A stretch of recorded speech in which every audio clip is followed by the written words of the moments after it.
All right, hello and welcome to the 2025 Season 4 Week 1 Track Guide by Team Conti Sim Performance. We are at New Hampshire. Beautiful track, love this place, and looking forward to kicking off another successful season with one of my favorite tracks on the sim. So what we'll do here is go for a 30 lap run, talk about some things that evolve over the course of the run, look at the various different lines that you can run at this place. Very, very, very cool in the sense that you can pretty much run anywhere you want and make a lot of speed if you know what you're doing. So we'll take a look at that. Talk about the tire fall off, see the lap time fall off as the run progresses, do a pit in, pit out, all that good stuff, and then do a quick deep dive outside of the car before we send y'all off into week one, hopefully feeling better than when you started watching this video. That's the goal anyway. So we'll go ahead and roll off here. Always have to put the plug in. If you're enjoying this content, please be sure to like, subscribe, and drop a comment as well. The engagement is super good for the channel, helps us expand our reach, get these out to more sim racers like yourself who may need the help. So anything you can do there is much appreciated. Without further ado, we're going to roll off here. Start our 30 lap run. Right off the bat, let's talk about the gear choice. Shifting between third and fourth every lap from start to finish of the run. Early downshift to utilize that engine braking to ensure you're bleeding off enough speed before corner entry.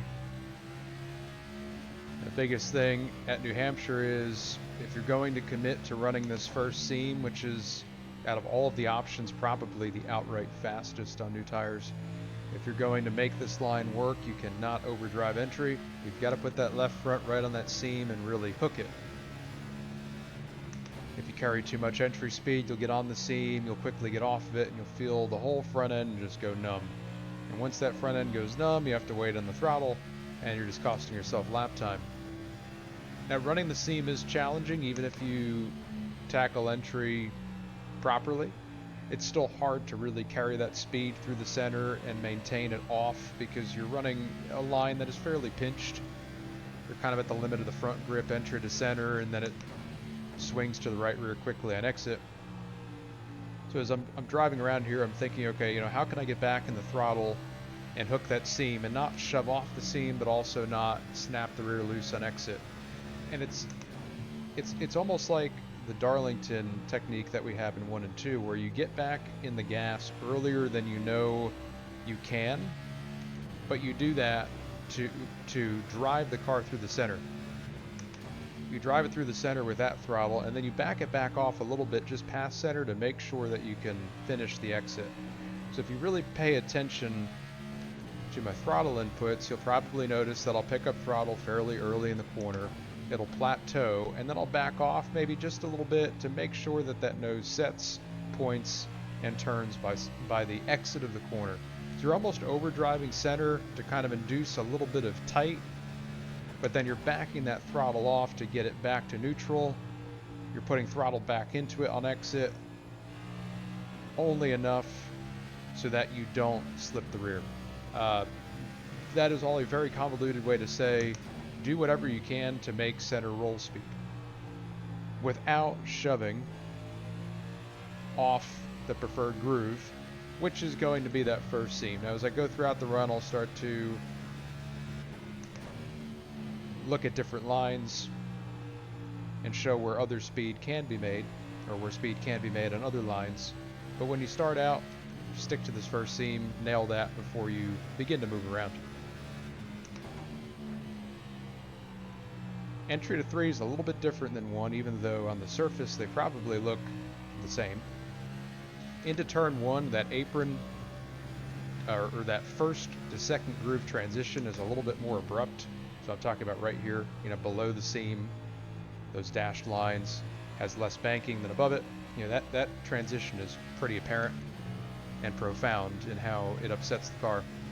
Whereas in 3 and 4, I can almost shortcut the entry a little bit and not really hit that flatter part of the track until well around the corner. So a little different corner shape, a little different banking transition.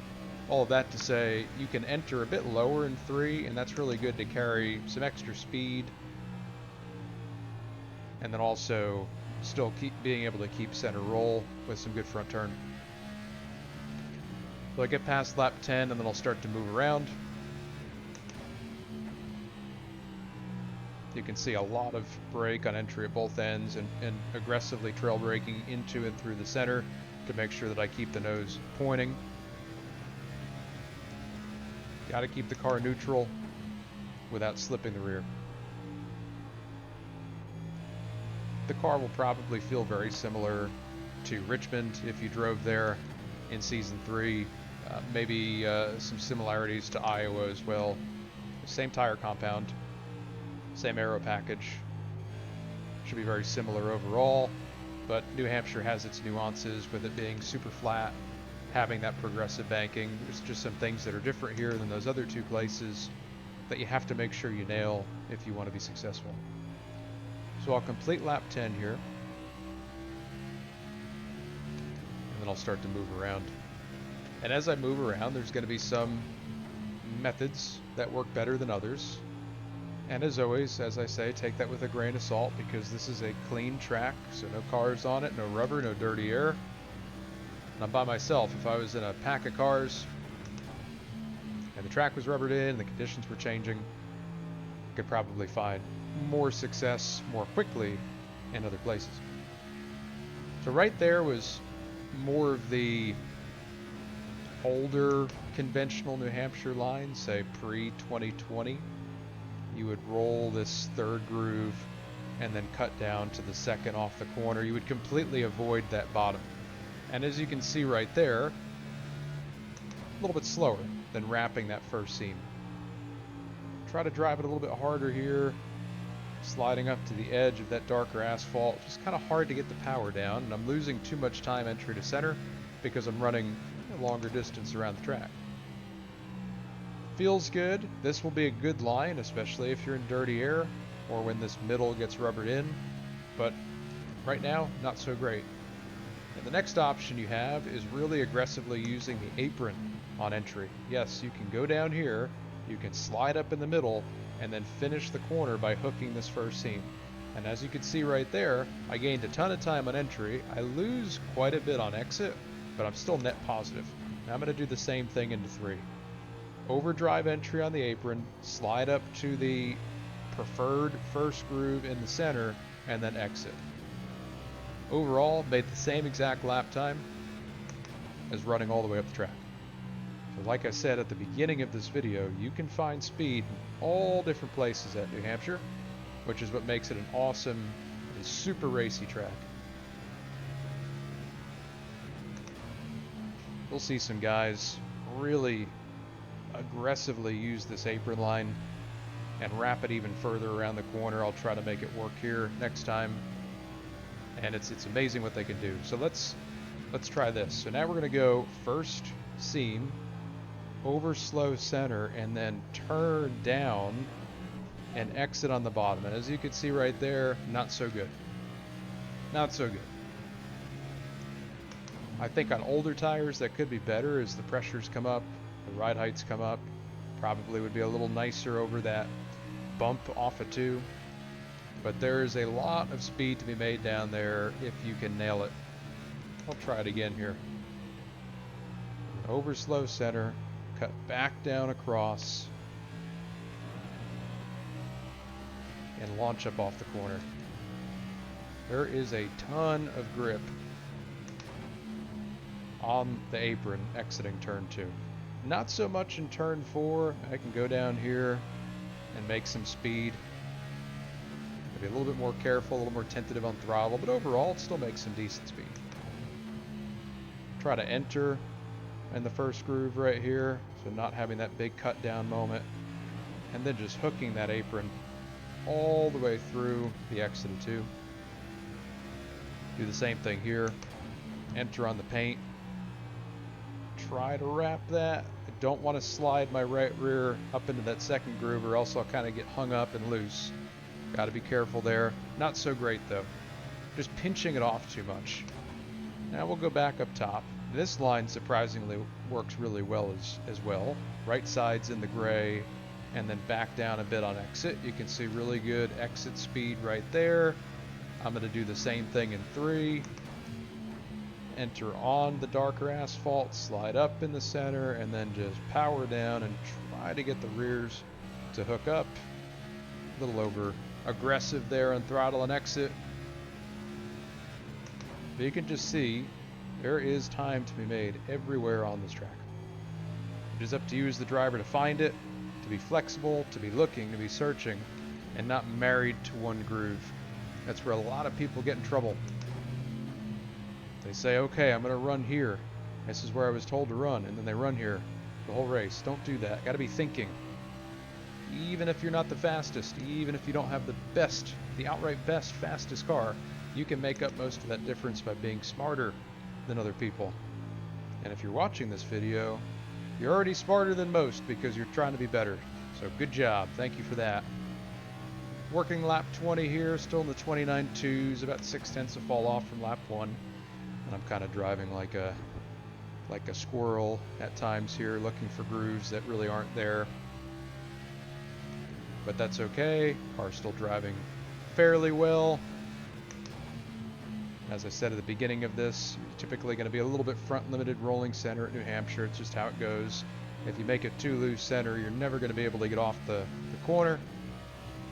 But we can manage that. I'll dial some brake bias back a little bit right there. We'll continue to work that throughout the run. Very important tool at these heavy brake usage tracks. But yeah, feeling good. So those are a couple laps conventionally again. Let me try going up the track. So our baseline lap is a 29.33. I'm going to give up entry to center. I've got to try to get some good momentum on exit. And I did. We'll claw that time back down the back stretch, go into 3, just a little bit behind. Big dive into 3, way up the track. There never used to be grip up here. Now there's a ton. And overall, compared to my baseline, just a little bit slower. I'm going to try to cut this down on exit. And it did not like that. In a Xfinity car, in a truck, in a Gen 6, you could really cross those seams mid-corner.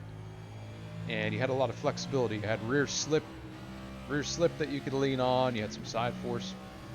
Since the latest update with this Cup car, you've got really very little to lean on in the back.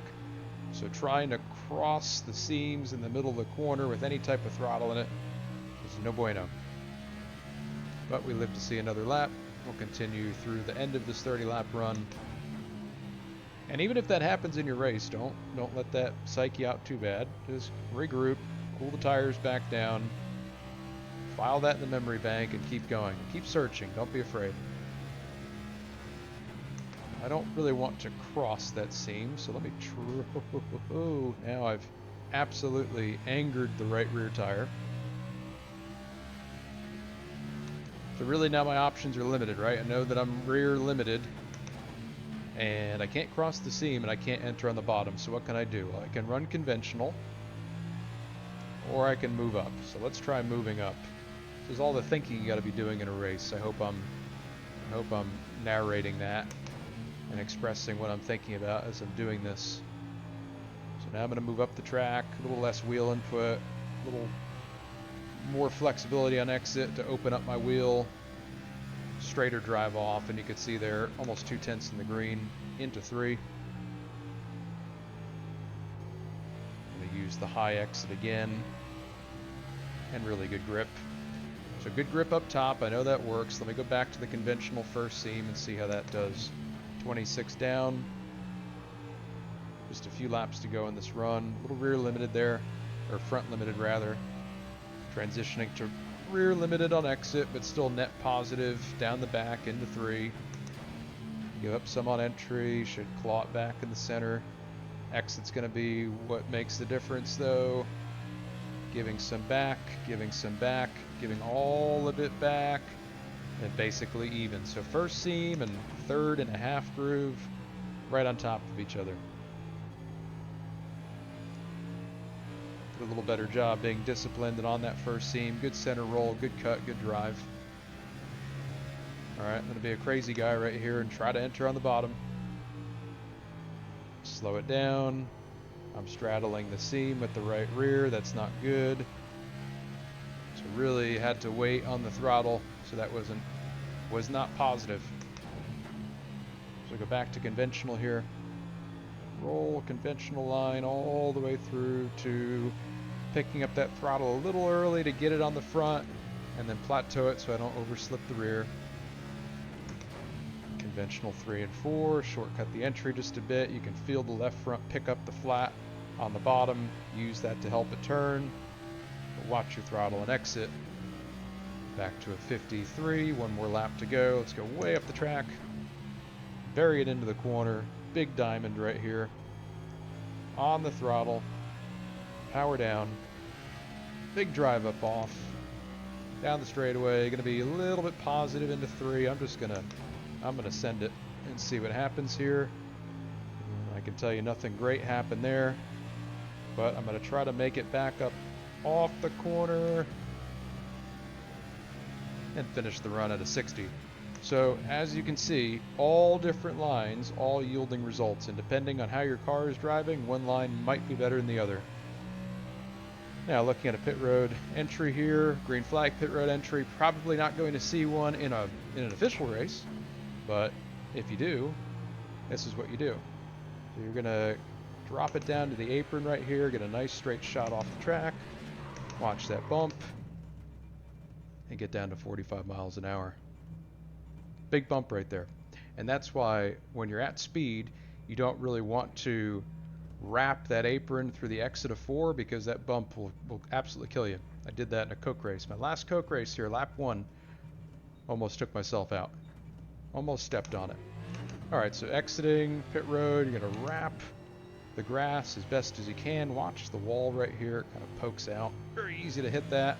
Narrow exit right there, past the merge cone, and complete your lap. Now that bump I'm talking about, just to kind of find it on the track again, is this is super important.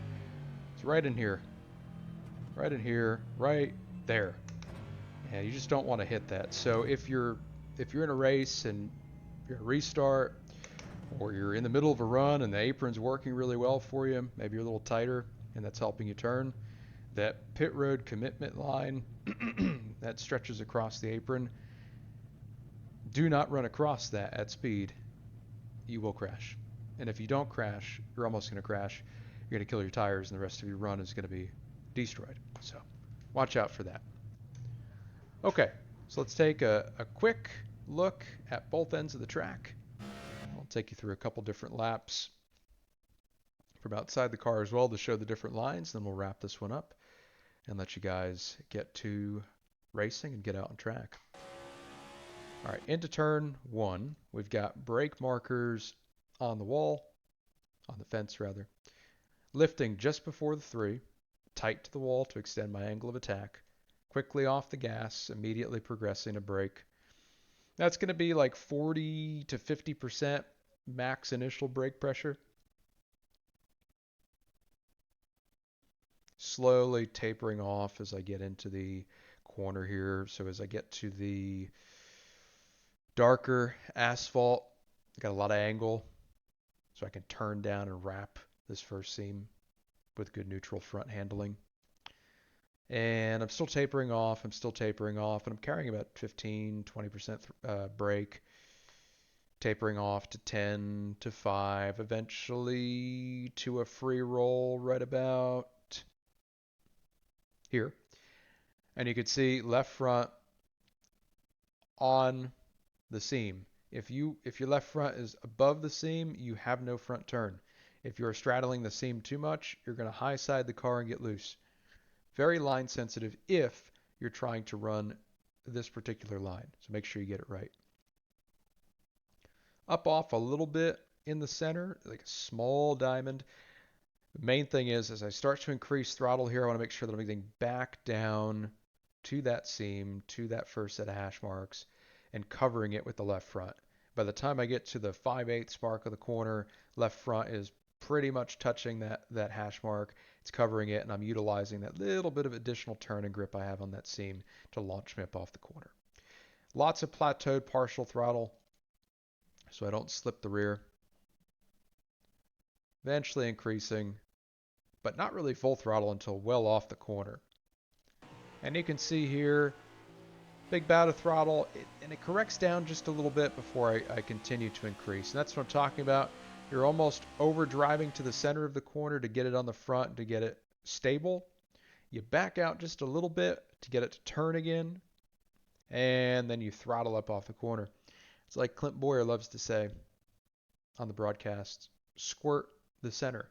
And what he means by that is you're like using a little bit of additional throttle to gain speed through the center before either continuing to increase if you can, or in our case at New Hampshire, because you just don't have the grip to continue to increase on exit, backing off that throttle a little bit, resetting the turn, and then finishing the corner with more throttle. So that's we're pretty much squirting the center. So if you ever hear that term in real life or in the sim or anywhere, that's what it means.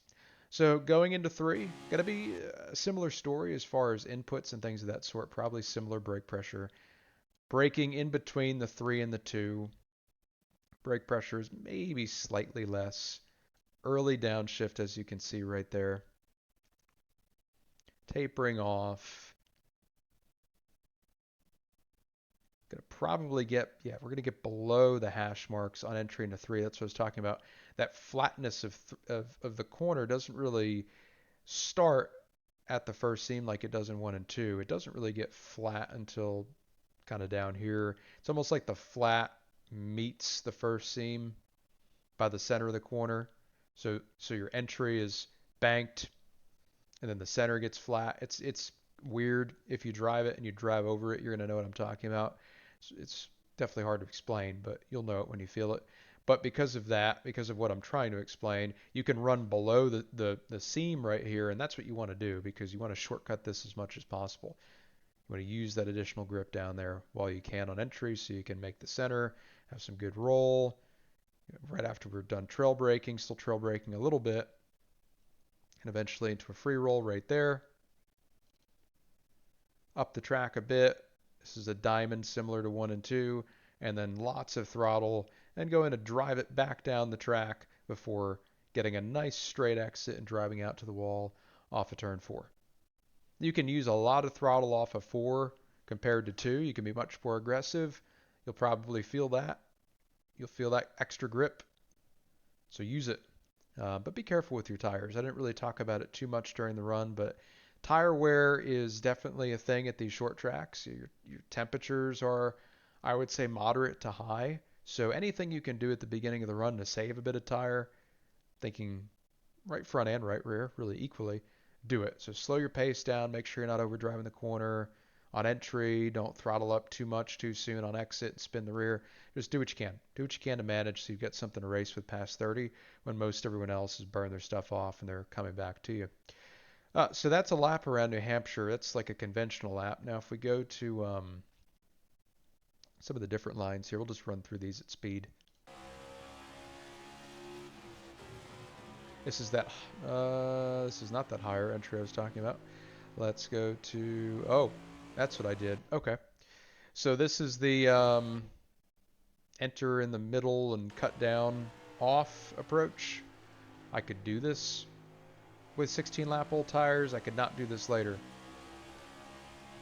You're just setting up your corner in a way that you can get to that apron fully past the center and then drive back up off of it on exit. See right there, the right rear got hung up on the transition and I was loose, so I had to correct, and it cost me a little bit of time. Now I'm going to enter on the apron, and I keep it on the apron. I do not, with this approach, want to get the right rear on this transition because it'll just high side that corner of the car and make me super loose. Like it'll de-wedge it all at once. So do not want that. So rolling the first groove and then exiting on the bottom. Big bump right there off of 2. Not as bad as the one off of 4, but still just be mindful of it. Out into 3. Big dive. Right rear was almost too high, but I made it work. And then exiting on the bottom. This should be, let's see, is this the top? Nope, that's conventional. This should be the top. So when you run the top, just staying above that second set of hash marks, going completely out of the darker asphalt, and then exiting back in that second, more conventional groove. Just a big diamond, opening up the center, and driving in a way that maximizes your exit. Same thing here, overdrive entry, get it slowed down in the center, and then a big straight drive off of 4. Lots of grip up here. You're not even close to that second groove where we would typically run. Exiting in the 4th groove, basically, with a lot of grip and a lot of forward drive. So that's really good as well. You wouldn't think it'd be good, but it works. So we're going to take it. Some imaginary PJ1 up there or something. But anyway, so that's driving. Let's talk about pit road here real quick. This was not the best pit road entry, but I think it's good enough. So again, I'm going to caution this. So I'm going to, my little disclaimer.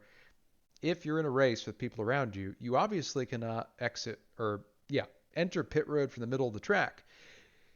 If you do that, you'll get run over. If you do that, you'll be that guy. And you don't want to be that guy. So don't do this if you are in a race with cars around you. If you're in a race and you're by yourself and you've got clean track, this is fine. But if you got cars around you, you got to be somewhere down here. Look at the mouse, somewhere down here. Okay. But anyway, so in a perfect world, clean track, you're 19 seconds ahead of the field, you can do this. You're going to maximize your angle into pit road by exiting the track from the 3rd groove, sharply cutting down, big brake. Watch this bump right here. Bang. Look out. And you get to pit road speed. So straight as can be off the track, and you're driving to that commitment line with a little bit of throttle and getting to 45 right there. Okay? Just watch that bump at the commitment line. That will upset the car. Right there. Big brake save. Got it under control, but not pretty.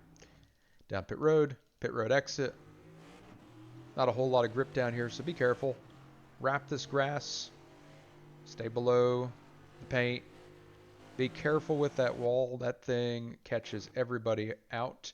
And you've got to get close to it because you pretty much have a car width and a half here on exit. So it's not like you can give it a bunch of room and be conservative either way unless you're going super slow. You're going to be right up next to this wall. So be careful with that. And then exit off too. Otherwise, though, that is our New Hampshire track guide to start out 2025 Season 4. Like I said, I absolutely love this track. I love racing at this track. And I'm super excited to get out on track with the Team Conti car and see what we have to kick off this season. Last season of the year. It's crazy to think that we are approaching the end of 2025. It has absolutely flown by. But it's been a great year. Appreciate everybody's support. Thank you so much for watching this video and all of the others we put out. Please continue to support the channel. Like I said, like, subscribe, comment, turn on notifications. Do everything so we can continue to grow this channel and bring this type of content to you all moving forward and deep into the future. Thank you so much. Have a great start to Season 4, and we'll see you next time.